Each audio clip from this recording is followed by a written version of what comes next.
રાજ્યમાં આંગ રજાડતી ગરમીથી હવે રાહત મળી છે અને ભારે પવનો ફૂંકાવાની પણ શરૂઆત થઈ છે. તો બીજી તરફ કેરળ ખાતે ચોમાસાનું આગમન પણ થઈ ચૂક્યું છે.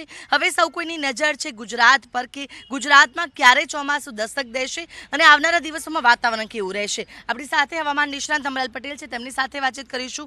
કાકા, આવનારા દિવસોમાં વાતાવરણ કેવું રહેશે? કારણ કે ગરમીથી હવે ધીરે ધીરે રાહત મળી રહી છે.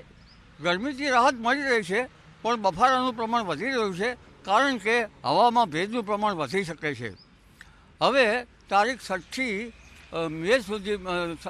જૂન સુધીમાં વાતાવરણમાં ઘણા પલટાવ છે અને રોહિણી નક્ષત્રનો વરસાદ કેટલાક ભાગમાં થશે. આહવા ડાંગ વલસાડના ભાગો તેમજ દક્ષિણ ગુજરાતના ભાગો અને દક્ષિણ સૌરાષ્ટ્રના ભાગોમાં રોહિણી નક્ષત્રનો વરસાદ. હવે એની ગતિવિધિ તારીખ 1, 2, 3 જૂનથી થવાની શક્યતા રહે છે અને ત્યાર પછી 4, 5, 6 જૂનમાં પણ રોહિણી નક્ષત્રનો વરસાદ કેટલાક ભાગમાં આવવાની શક્યતા રહે છે. 4 જૂને કઈ જગ્યાએ વરસાદ પડી શકે છે? 4 થી 4, 5 જૂન આસપાસ આહવાડાંગ વલસાડમાં તેમજ દક્ષિણ ગુજરાતમાં સુરતના ભાગોમાં અને કેટલાક ભરૂચના ભાગોમાં અને સૌરાષ્ટ્રના દરિયા કિનારાના ભાગોમાં રોહિણી નક્ષત્રનો વરસાદ થવાની શક્યતા રહે છે. અન્ય ભાગોમાં પણ કાઠી વંટોળનું પ્રમાણ વધશે. તેમાં ઉત્તર ગુજરાત, મધ્ય ગુજરાત, પૂર્વ ગુજરાત અને કચ્છના કેટલાક ભાગોમાં આંધી વંટોળનું પ્રમાણ વધશે અને કાચા મકાનના સાપડા ઉડી જાય કેટલો પવન ફૂંકાશે. એટલે આ આંધી વંટોળ બાદ પુનઃ ચોમાસું જે ચોમાસાની ઝડીની જે આપણે રાહ જોઈ રહ્યા છીએ તે ચોમાસું આવી શકે છે. કઈ તારીખ સુધી ચોમાસું છે કે જે પહોંચી શકે છે અને ચોમાસાની શરૂઆત કેવી રહેશે રાજ્યમાં? ઘણીવાર ચોમાસા વહેલા આવ્યા છે કેરળમાં, ઘણીવાર ચોમાસા મોડા આવ્યા છે. ઘણીવાર કેરળમાં ચોમાસું ઘણું વહેલું આવ્યું હોય તો એ વર્ષમાં વરસાદ સારો થયો નથી, પણ ઘણીવાર ચોમાસું તારીખ 18 મે હોય તો એના પછી આવ્યું હોય તો ચોમાસાના વર્ષ સારા આવ્યા છે. 1990માં ચોમાસું જરા વહેલું આવ્યું હતું, ઘણીવાર ચોમાસા વહેલા આવ્યા છે.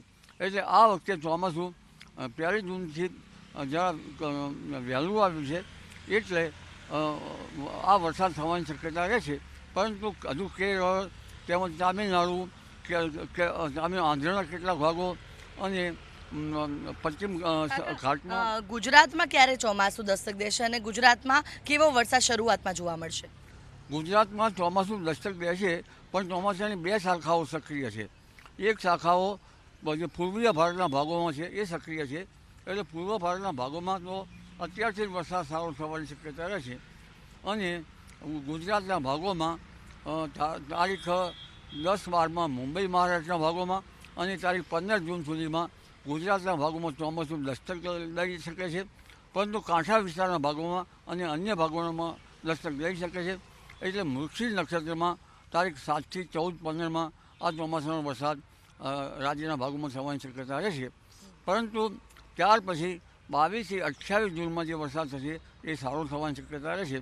એટલે શરૂઆતનું ચોમાસું આ વખતે સારો વરસાદ લઈને આવી ગયું છે. મુંબઈ મહારાષ્ટ્રના પશ્ચિમ ઘાટના ભાગોમાં પણ વરસાદ થશે, કેટલાક ભાગમાં ભારે વરસાદ થવાની શક્યતા રહેશે અને ખેડૂતો માટે ખુશખબરી છે કે આદ્રા નક્ષત્રમાં પણ કેટલાક ભાગમાં વરસાદ થવાની શક્યતા છે. અન્યથા લા નીનોની અસરના કારણે જુલાઈ ઓગસ્ટમાં ભારેથી અતિભારે વરસાદ થવાની શક્યતા છે કેટલાક ભાગમાં. એટલે તે રાહ જોવી રહી, પણ અત્યારે ચોમાસું 15 જૂન સુધીમાં દક્ષિણ ગુજરાતના શિયાળા સુધી અને સૌરાષ્ટ્રના ભાગો સુધી પહોંચી શકે છે અને ધીરે ધીરે આ ચોમાસું તારીખ લગભગ 25 જૂનથી 30 જૂનમાં દિલ્હીમાં પણ દસ્તક લઈ શકે છે અને હાલમાં 2 દિવસમાં ઉત્તર ભારતમાં કાળઝાળ ગરમીમાં રાહત મળવી તેવી શક્યતા છે.